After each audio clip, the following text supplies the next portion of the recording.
这是一台老款的奔驰 G55。这台车的天窗它的开闭功能是有问题，然后还有它的在开和闭的时候有异响。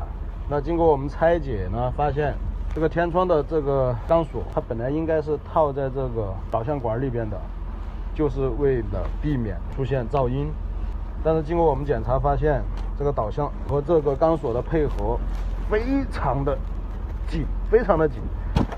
所以这个导向管上面还有一个金属管，那金属管的话，它是固定在这个天窗的电机的一个卡扣上，这样为之导向。但是因为过于的紧凑，所以已经把天窗这个卡座拉断了，完全起不了导向的作用。